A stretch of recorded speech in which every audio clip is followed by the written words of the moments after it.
We're going to begin by looking at a very synthetic example of a protection proxy. And a protection proxy is something which checks whether you have the right to call a particular method or whether you have the right to access a particular value. So here is a classic example. Let's suppose that we have an interface called iCar and it has a single method called drive. So this method can be implemented by an actual car. So we're going to have an actual car which implements iCar. And here I'm going to implement the member. And here for driving a car, I'll just write line that the car is being driven. Okay, now what we want to do is we want to control people who are too young, don't go ahead and drive the car, because that could be dangerous. So what we do is we make a car proxy, and the car proxy is something which has the same interface as a car, but performs additional checks. So here what we can do is we can make a class called car proxy, which is also going to implement iCar.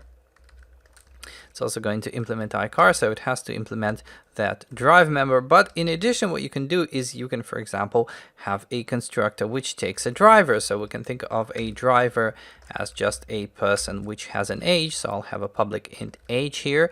And then we take the driver in the constructor.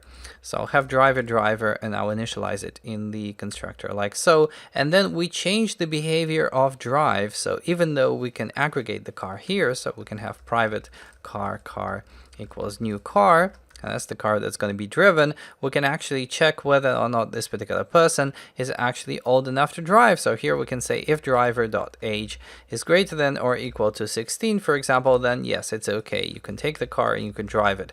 Otherwise, what we can do is we can, for example, write line that you are too young like so. So this is how you implement a simple protection proxy, and we can start using it. So we can say iCar equals new car proxy. So notice if you had a car here, you could change it to a car proxy without any problems because they have identical APIs.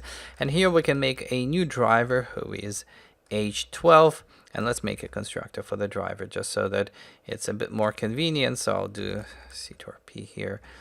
There we go. And now we can try driving the car and we can see what the result is. So we can say car.drive like so and execute this, and we are saying too young, and if we change the age to 22, for example, then now the car is being driven. So this is an example of a protection proxy, and you see these sorts of things in frameworks like ASP.NET, whether you want to check whether the current user has the access rights to call a particular method or to access a particular REST resource, for example. You simply make a proxy over the existing component. You replicate the API, so it's very similar to other design patterns like Decorator, where you replicate the API. But the key thing here about the proxy is you don't really add any new members. You add new functionality in existing members, but you don't go ahead and add some other members as well.